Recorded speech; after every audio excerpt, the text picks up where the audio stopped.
and we're live. So hopefully we can figure all of this out. We've never used this before, but I'm excited about it. So welcome to our first Arrrgh booked live stream discussion of 2024. We're going to be talking about The Witch and the Tsar, and I'm here with Tanya. Hello. If you want to introduce yourself quick. I'm Tanya over at Project Happy Home most of the time, and I like reading a lot, and I hope to, get more involved in sharing what I read. So I was really excited when Emily asked me to join on this book club thing. So yay, welcome. I'm so glad you said yes to joining. So why don't we get started by talking about like our overall thoughts on the book? Did you enjoy it? What was your rating? That sort of thing. So it was an interesting book because I thought it took me a while to get into this book. Like I was really excited from the topic area. Like I'm in a Baba Yaga phase, and I love her whole mythology, like her specific mythology. But the book took me a while to get into. So my overall rating definitely, like if I had only read the second half of the book, I think my rating would have been different than the whole thing. Like I thought it was a little longer than it needed to be for the story she was telling. So probably honestly like a 3.5 for me. It wasn't like a banger for me. I think we're on exactly the same page because I that was my thought too. I rated it a 4 when I did it on Goodreads, but after I did that, I was like, honestly, it's more 3.5 because while I did like the writing was what kept me in the book, I think, through the whole thing. But I felt like the first half was so slow that I think if I wasn't reading it for book club, I would have probably DNF'd it because I was like, why is this taking so long for anything to happen? But then once we got to the second half, I was like, oh, everything's happening now. So exactly. It really picks up at the end. And I was glad for that because I think if it had stayed slow the whole way through, I'm not sure I would have finished it in time because I kept having to like take breaks, which is never a good thing for a book club book. I don't want to have to keep setting it down. But I just felt like it was really slow in the beginning. Yeah, when I looked at my story graph, when I said to like that I finished it, I had started it on the 18th of December. And I thought I was just gonna like read it right before Christmas or, but it was so slow in the beginning that I think I put it aside somewhere and then like forgot about it entirely for a while. There was nothing propelling the story forward in the first half, but I did love the interludes. She has these sections throughout. I really like that. Those are my favorite parts. Yeah, exactly. I like reading like the interesting little backstories about different things. So yeah. And that really delved into the Slavic mythology, which I was completely unfamiliar with. So that was super exciting. And those are written very much like it reminded me of like Circe and that whole the way that it to Circe the whole time I was like, it feels like this is trying to be similar in that with like the giving a backstory to this villain and making them more relatable and that kind of thing. So I think it was similar, but I liked Circe better. And I don't know if it's because I was more familiar with that mythology and it was easier to follow because I listened to the audiobook. I was going back and forth. Sometimes I just listened to the audio. Sometimes I was like reading it while I was listening. And I struggled a lot just listening because the names were all very similar sounding. And it was like, wait, who? And like I had to like go back to the book and go back and read and like try to figure out who was doing what. And so that was probably the thing that slowed me down the most. And then with Russian derivatives, like sometimes they're shorter and sometimes they're longer. Yeah, and so they all end with it can be very confusing. And I mean, there is in the back of the book a glossary of names and stuff, and that was helpful. But like not every character got a section in the glossary. And I'm like, oh, this is really like the mythology characters and like the real people, not the fictional people. So like it was a lot. The names were a lot. I found that later than I should have, the glossary. I think I randomly found it. Like, I found it almost halfway through the book. I was like probably, I don't know, at like 35-40% when I realized there was a glossary. I was like, oh, that's helpful. I wish I'd known that. If anyone's listening and they haven't like read it yet, there's a glossary. It's very helpful. Yes. So.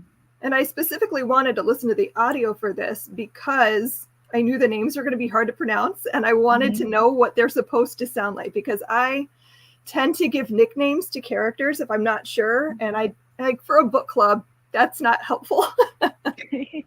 True enough. So I'm probably going to say them all wrong. I'll rely on you to say them right the first time. Oh, don't rely on me, because even though I know what they're supposed to sound like, I'm still going to probably say them wrong.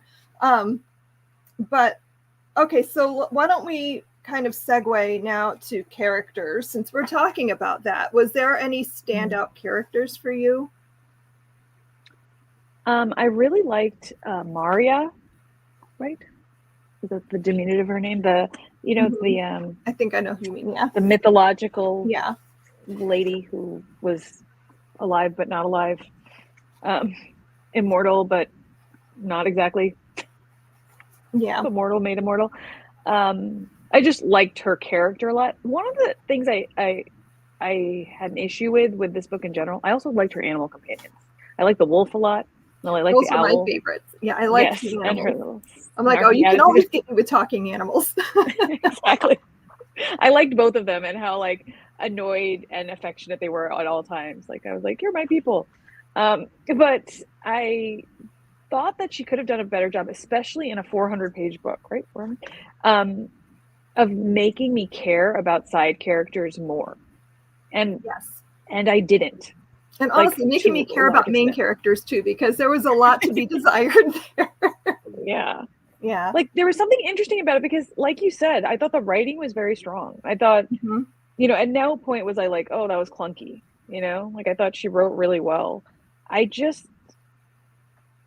couldn't connect to the Baba Yaga character or really anyone she loved so well. I really liked her daughter. I thought she like fleshed out her character well. Yeah. But again, not with like any specific, anecdote about them to like hang on to. Like, there was nothing where I could just really like be like, oh, that's like, a person I relate to because of something they did or said. It was more like, I don't know, like descriptively, I liked these people for who they were, but I wasn't emotionally invested in any of them. Yeah, so. I felt very disconnected. I don't know. And I can't like pinpoint why. It just didn't quite work for me. So, yeah. If anything, the person I felt most emotionally invested in was the bad guy, was Celica. Like, because of those interlude episodes and how detailed they were. And I almost wish that was the character we were following the whole book. Like Celica and Koschei were the most interesting characters in the book, and we barely saw them. And I was like, why are we not getting more of this? This is what's interesting. Yeah. Yeah. I would read an entire book based on them. For sure. The first interlude, I think, with Koschei is where the book really picked up for me. Where I was like, where you find out why he is who he is and his first interaction with Celica. And I was like, oh, this is like a whole story right here. And that was the moment for me too. I was like, wait, I want more of this. Yeah, so that's definitely something that frustrated me a little bit, was that I felt like the most interesting things we were getting only like little tidbits of. So like, I also really wished we could have gotten a lot more of the political intrigue and the court drama, because I felt like that was a major element that I thought we were getting. Like, if you read the synopsis of the book, that sounds like that's what the book is going to be about. But then it's all like stuff happening in the background that you're kind of just hearing little bits about. And I'm like, wait, that's the interesting part of the story. So I don't know. And you never really meet anyone beyond Ivan, and his wife. Like, and I don't know. I don't know why that was the choice that was made, but I felt weird that it wasn't a bigger element of the story. Because I think now when you say that story, for sure. And now when you say that, when I think of the first 200 pages of the book, I'm like, what happened? Like, what? I was like, if somebody asked me like, what was that about? I'd be like, she went there, this happened, then she left the woods for 8 years. The first half was just very strange and like nothing was happening, but we'd read like 200 pages and like I don't know, it was very weird. So it was weird. I also thought some of the magical elements of the story came very easily. Like the elements were cool, you know, like the thunderbolt being a physical item and like the scythe and all of these things. But like she would gather these ingredients and do a spell in some vague spell-like way that I didn't really get an understanding of. And everything sort of came very easily, you know, like, oh, it was going to be so hard to get into these deeper levels of the undead world. But not really, because she got there like the first try, you know, like everything just sort of like came. And yes, it was frightening, but like I felt like there was no real challenge or puzzle that she had to solve. It was more like the pieces were just given to her. Like, this is just how we do things. And I don't know, it just, yeah. I definitely felt like it was too simple for the way things worked. Yeah. Like she realizes, in terms of a character arc, she realizes her humanity more and more, I think, like her mortal piece, you know, when there's that love story, you know, she has a child. But even that in the end turns out to be like just some sort of like predestined thing that was supposed to happen in a way. So yeah, I felt kind of frustrated. Like as soon as she started her romance with him, I'm like, so she's definitely going to have a child with him. Yeah. I just knew that was going to happen because like they have to perpetuate the whole cycle again. So yeah. I didn't feel like she over grew. The comments up on the side here to see if anyone. I think I can pop comments on the screen. I've seen people do that, and I wondered how it worked. I'm going to pick a comment to put up on the screen. Hold on. I can see comments too. Okay. Oh, can you see that? You can seen them before. Now I can see them. Yeah. I agree with Mickey Thompson, like that, you know, the interludes were great as standalones, but it pulled you in a different direction. It really did. It made you like identify with the oh, this one, the little hen. It took me so long to realize that Little Hen was a house on chicken legs because I somehow missed that. And I'm like, what is Little Hen? Is it a chicken? Like, is she being followed? Like, I assumed it was kind of like the wolf and the owl, and then it hit me like further in than it should have. I was like, oh, that's her house. They definitely wasted Little Hen here. And also, why wouldn't Little Hen have stuck with her? You know, like what was the purpose of living 8 years without Little Hen? Like, could Little Hen not go to the taiga? I think she could. Feel like the way the story was structured made it harder too, because so much time passes, but it doesn't feel like time has passed, if that makes sense. Like, I don't know. Because she doesn't change. She doesn't change at all, and nothing about her circumstances change. Yeah. So like I don't know. It felt strange. Like even her like power, like there's so many options of what could change, right? It could have been like her magical abilities. It could have been her real feeling of like being in connection with humanity and stuff, you know, but it wasn't. Like her power seemed pretty consistent from the beginning to the end, you know, like even like when she went away, real character growth at all either. Like it was level the whole way through. Even when she went away with that wise woman, I mean, I don't know what exactly she was learning. Do you know what I'm saying? Like that type of like opportunity for her to shift or her to have a struggle, a real struggle, not like the global Russia is in trouble struggle. Like I didn't feel it, you know? So she didn't even have a struggle being a mom, even with her own like lost mom or anything.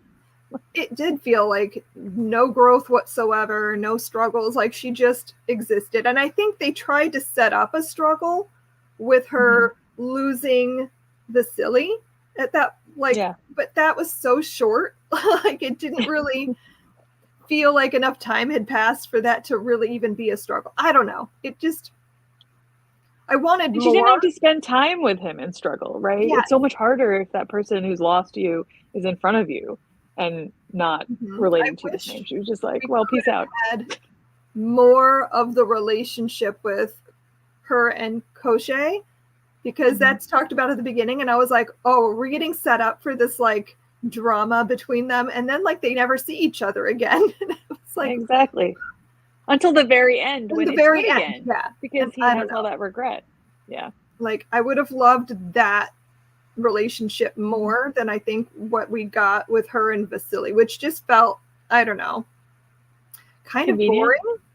Convenient, yes. Boring. Like, I don't know. I didn't really feel the chemistry there. Yeah. That's why I think I liked the Mario character, because at least there was some like tension there. There was some like playfulness, like push and pull, like what are you going to do here? Like an actual friendship, you know, like someone who was like challenging her to move past a comfort zone in a way, you know, to at least like do I felt something. like Vasily was just like a puppy who's following her around. Like, I really like you. And like, I don't know. A lot of golden retriever energy. Yes. A lot. Like, you are my immortal true love. I have no issues with you being like 500 years old or whatever you are. Like, I don't know. Totally to me, that needed to be more of a conversation. Like, you do understand how old I am. And like, I don't know. But she didn't seem that old either. No, like she didn't. What her lived experience would have been after that many years. I didn't feel her naive. age. Yes, that's exactly it. Like, I don't know how you can be 500 years old and still be naive. Like, it didn't make sense. Yeah, exactly. Nothing went wrong for her. That's what Spencer F is saying. Yes, I think you're right. That's exactly it. Nothing went wrong. Like, I needed a lot more conflict, and I'm like still kind of mad we didn't get the political intrigue, because that's what I was looking forward to. That's what I was invested in. Like, I read the synopsis and I was like, oh great, this is going to be so much fun, and then none of that. She didn't even lose an animal companion. No, like nothing. She didn't lose her daughter. She didn't lose her love. Necessarily for an animal to die, but also like I feel like that would have been something. I don't know. Since I was emotionally invested in them, like I was like worried. Yeah. Like when they didn't show up again. About them. Yeah. When they said the animals hadn't been back for a while, I was like, oh no. Exactly. Yeah. No, but I didn't like it just seemed you have to have some sort of weakness, right? You have to have some sort of, even getting Volos to cooperate with her was like remarkably easy. It was. Like, he's a god. Like, I think that's probably one of the more frustrating aspects of the story, is just that like I really need characters to have layers, and she had no layers. Like, it was just very simple, very easy. Like, I get that she's magical, but that shouldn't give her the ability to just overcome everything every time super easily. I don't know. Yeah, and regular secular mom, I agree. Like, I thought that something was going to happen to the daughter, and that was going to be the tragedy of her life. You know, when they set that up, I thought for sure that she would die. Like, it's a sacrifice, but then it was not. And I was. It was less than not. Like, nothing. Yes, like absolutely nothing. So, yeah. She was cold when she met the Lord of Winter. She was briefly stunned when she fell off the wolf, and she was cold. And then literally that's the only bad thing that happens to Marin in the whole thing. So. And then it had a happy ending too, which I was just like, fine, whatever, I guess. Might as well.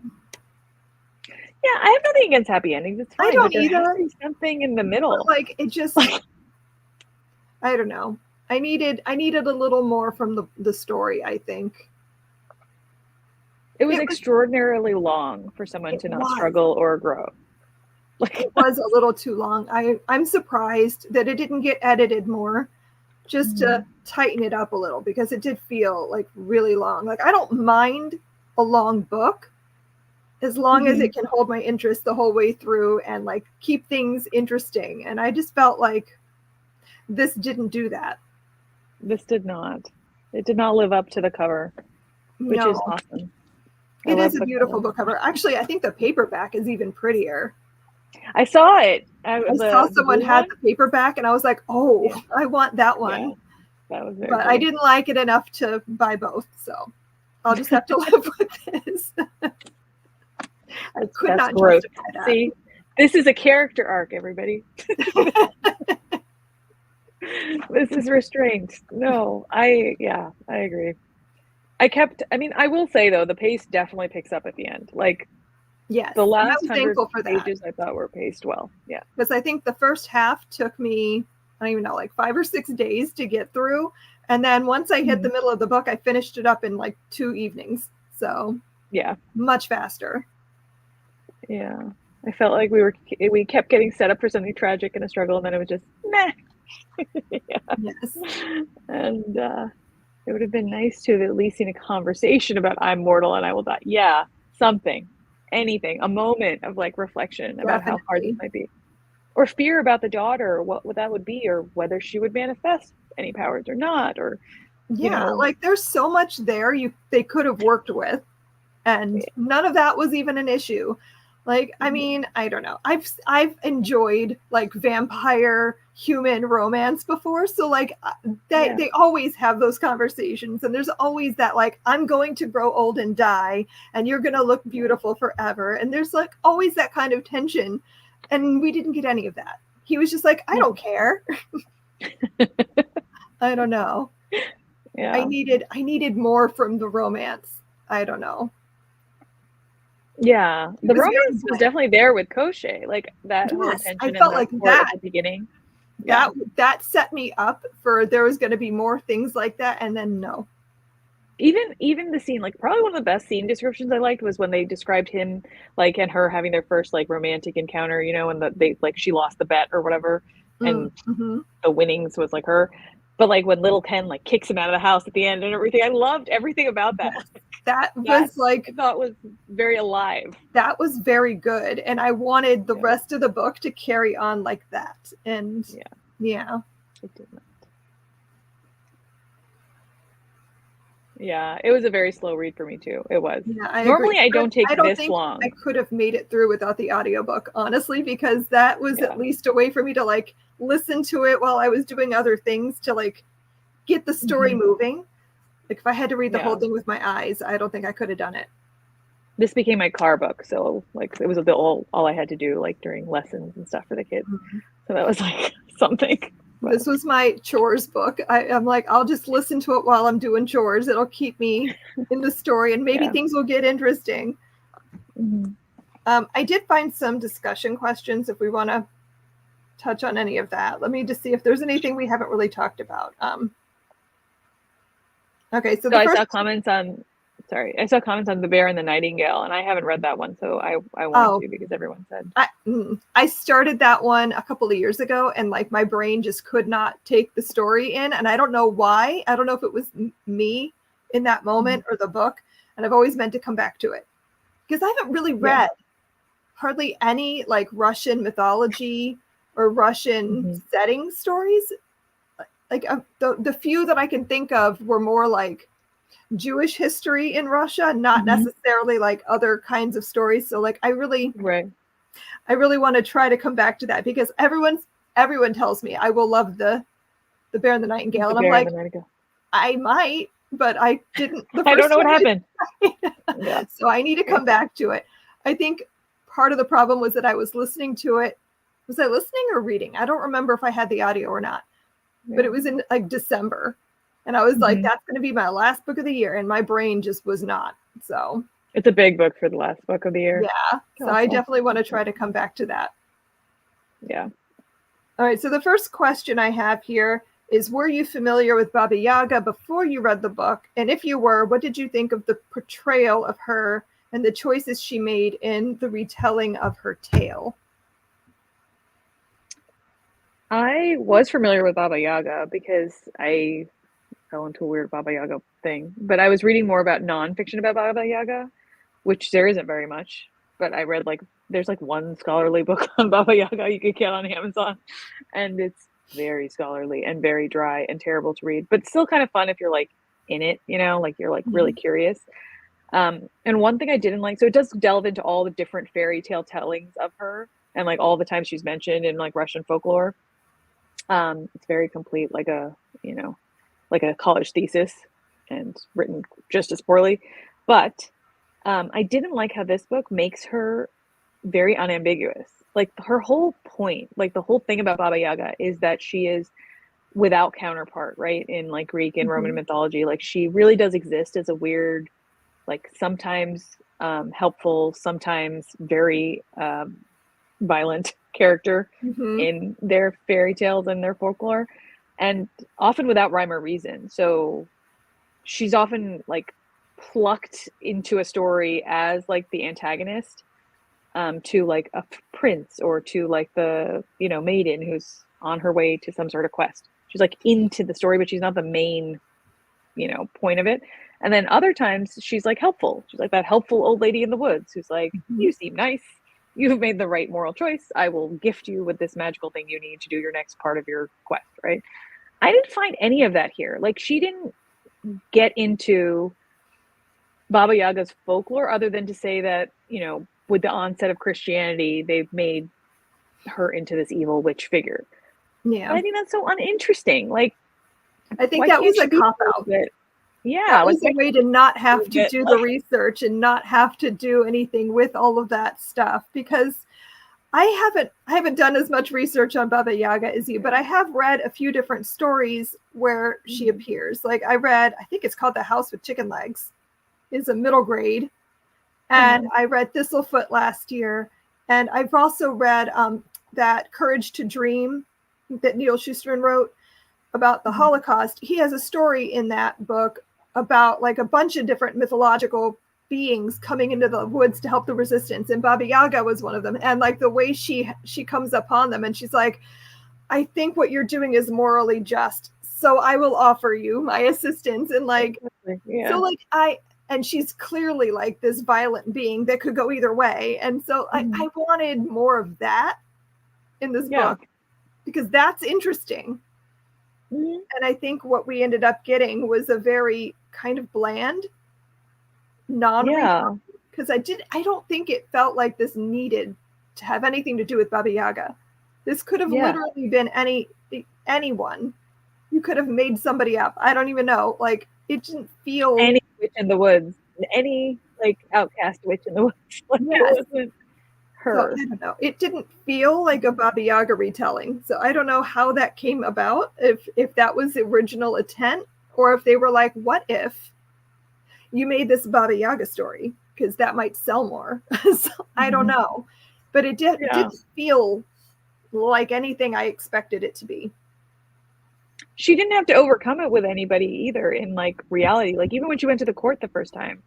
No, you know, nobody seemed even her willingness to just even her willingness to take on the trappings of like Christianity and stuff. I thought that was also kind of strange. Like, here's my like rusty, you know, cross that I have pulled out of my trunk somewhere. I don't even know why you have that, but okay. Like, you know, like I was just like, what is happening right now? Like, there's no tension with people thinking you're definitely a witch. You know, this might be a problem, or you being concerned about that. I don't know. It was just like, at any opportunity for struggle, she was like, nope, we're going to smooth the road for her here. Yeah, it did feel like it could have been anybody. And I don't know. That bothered me. And I kept thinking, well, maybe it'll get better. Maybe something's going to happen later. Maybe there's going to be a big conflict. And no. So here's the lady that walks into court with a giant wolf and no one seems worried. Yes. I'm like, excuse me, that's bizarre. Somebody would say something or be scared of her. Or, I don't know.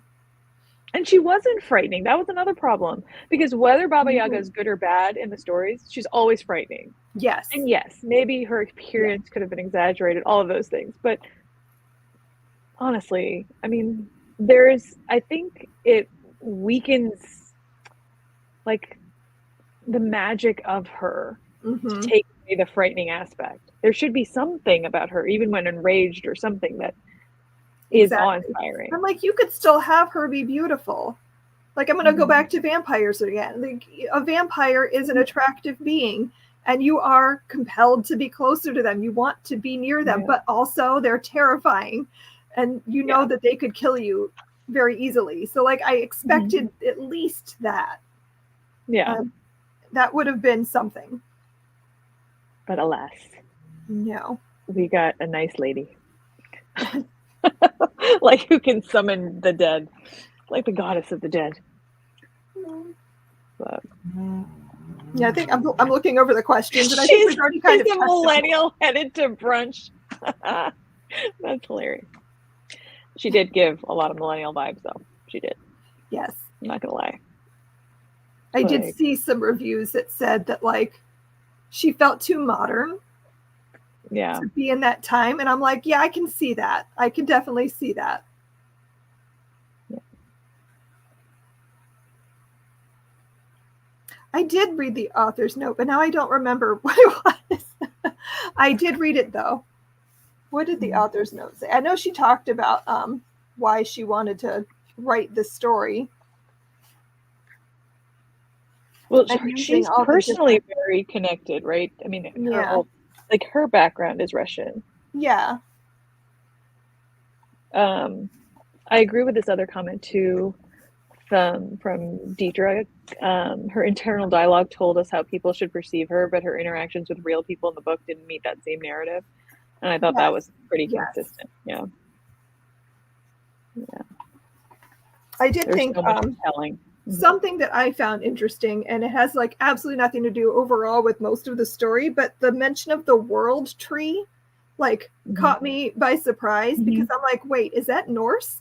And then I had to stop and remember that yes, they are like Norse if you go back far enough, and so there a lot of their mythology is going to be intertwined a little bit. So that I found interesting, and then I made me wonder like how different.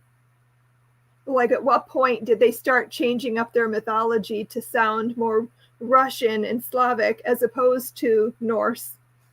Because like I hadn't heard of the majority of the mythological beings. Like there were a few that jumped out at me. I'm like, oh, I've heard of that one. Like the Chernoborg, I think is how you say his name. That's a character from American Gods. Like that's how I knew that one. And like the world tree thing. So like there was a few little tidbits that jumped out at me as being familiar, but the majority of it I'd never heard of. So, yeah, I do want to read more like Russian mythology. Like for sure. I thought the mythology piece, I mean the interludes were my favorite by far in this book. By far. They were my favorite parts. I wanted more like that than what we ended up with for the rest of the book. So yeah, I would there could have been an entire book just about the interludes. Like, why wasn't she in their world more also, you know? Like, they talk about her going there with her mother when she was younger. Like, I feel like certain encounters could have been there as opposed to, like, in the palace or as opposed to, like, in the woods. I mean, so, yeah, a lot of it just came easy for her. I was like, where are you struggling at all? So, yeah, Rasputin vibes. I did too. I am from Koschei. Yes. I did. Like, I really want to find a book that's specifically about Koschei because I thought he was really interesting and I want more of that. So if anyone knows a book that does that, I want to find it. I thought it was interesting. She could have set it up, right, for another book about that period of history because she does say that he, like, you know, takes the heart and hides it as opposed to dying or, you know, somehow coming back to his mortality. So I definitely want to read a Koschei focused book. I'm going to have to do some research on that.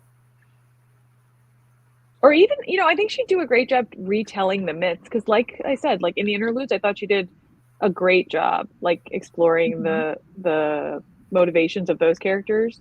Like that scene between the mom, Makosh, is that how you say her name? The earth goddess, and Celica. Where she first like is like, no, like this is what you've been preordained to do, like I can't save you, like go get married, you know, to the Lord of Winter and do your thing. It's your fate to die and kill yourself and then kill him and all that. And I want to know more about that because I felt like that needed more story. Like if she wrote like a, you know, Russian mythology book, like a just a mythology book with like interludes about each of them, I think it would be beautiful. Oh, definitely. So,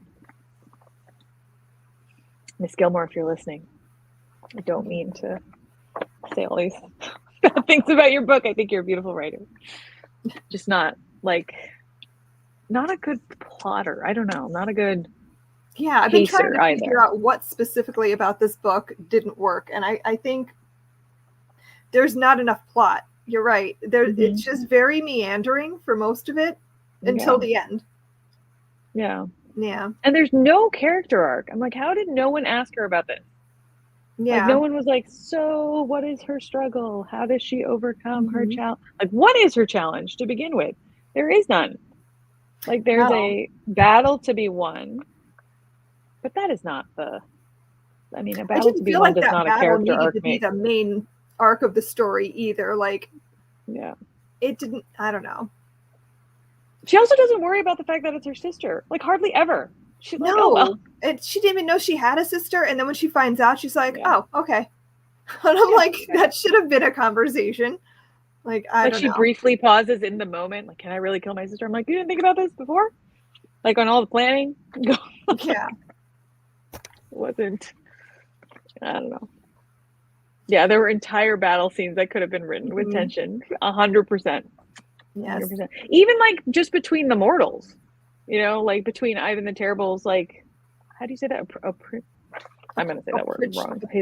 Key something. I don't know. It's in I feel like I'm going to leave out an entire syllable. But yeah, his army and, like, all of the peasants and stuff. Even the descriptions of the savagery that happened to them, I felt like were very flat. I was like, okay, that happened. You're wandering upon another scene that has already happened.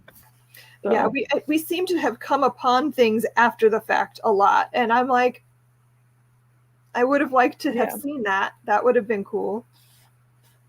Yeah. And she can write it, because when she wrote the battle scene with Koche, like, that was very good and very present. No, it's not that she couldn't do it. It's just that she didn't. And I don't know why.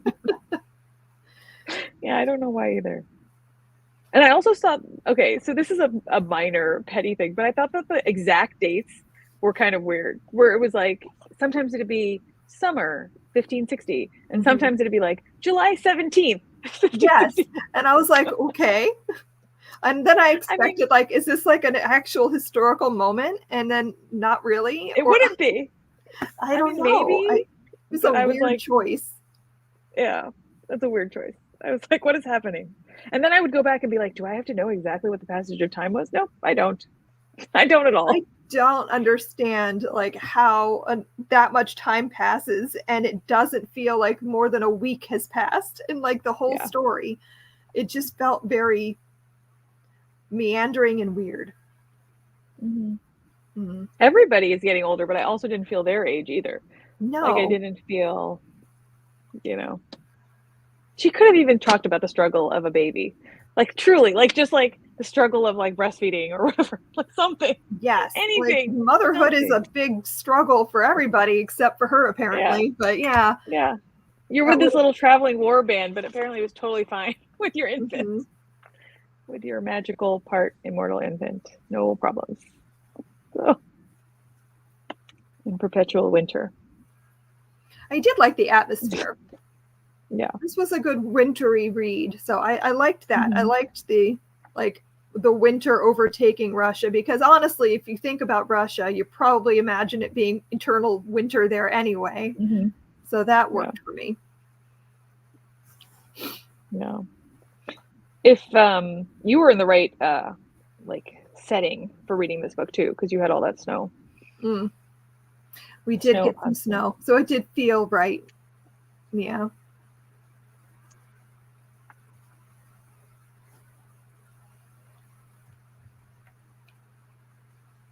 Okay, I think we've talked about, like, all the things for the question, so we don't really need to rehash. So yeah, I'm going to stick with my 3.5 stars. Like, I liked the writing. I thought the writing was good, and that's what kept me in the story. I thought the end was more interesting than the rest of the book. But yeah, this was just very okay. It was very okay. It's a great way of putting it. Like, I wasn't angry at it at any point, but I wasn't, like, happy either. Like, I wasn't, like, I was just, like you said, if it hadn't been for book club, I don't know that I would have finished. I would have maybe forgotten that the book existed and then donated it at some point. Yeah, that's what I was talking to Sarah last night about it, and I was like, books like this are tricky for book clubs because, like, I didn't love it, so I can't gush about it. I didn't hate it, so I can't rant about it. It's just fine. Yeah, it's just fine.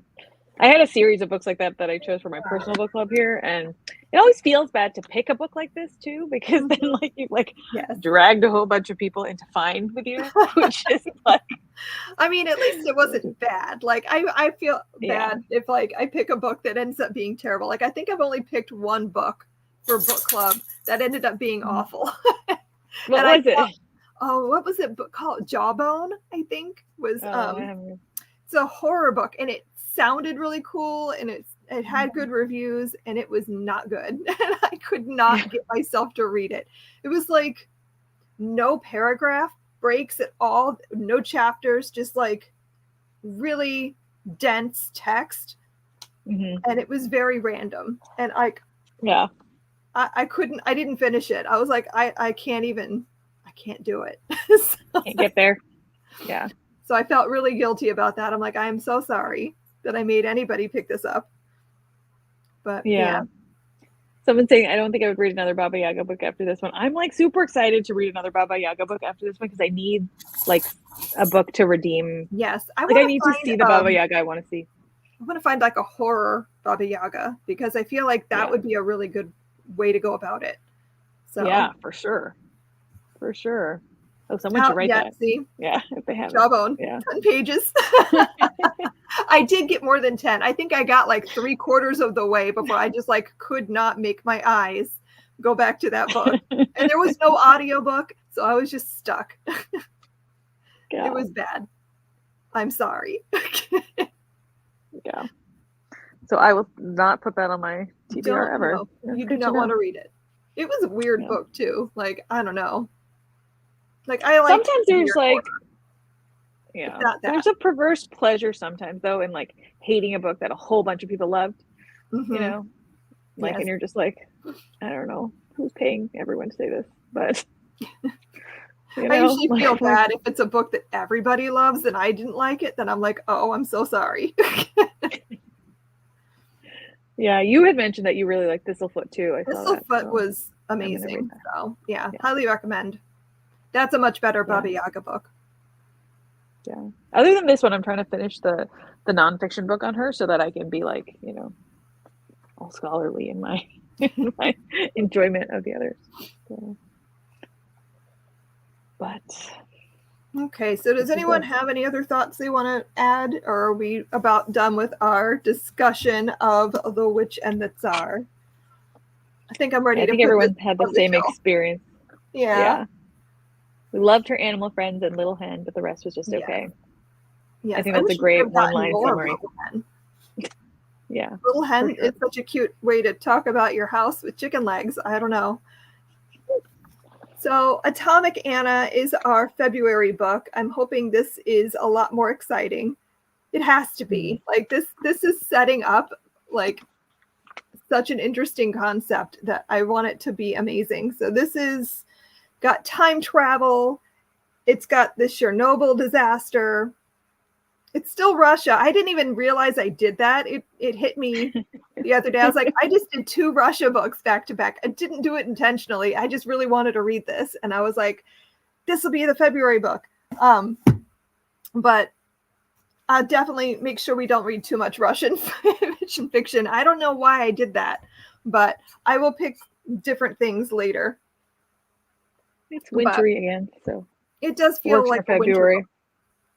So hopefully we all have much more exciting thoughts on this one. But also, if you're doing the Build Your Library Reading Challenge, this is set in multiple timelines. So this can count towards that prompt. I assume it also has multiple perspectives because I think we're following 3 different women. So it could fit for both of those prompts. So that's always fun. I don't necessarily intentionally try to pick books for prompts, but when it happens, it's exciting. So. Okay, so if we are good here, we can go ahead and wrap up our discussion. So thank you all for coming and hanging out with us and talking about the book. And we'll see you again at whatever the first Saturday in March. I think I haven't even looked. I don't know what date that is. Let me look at my calendar really quick.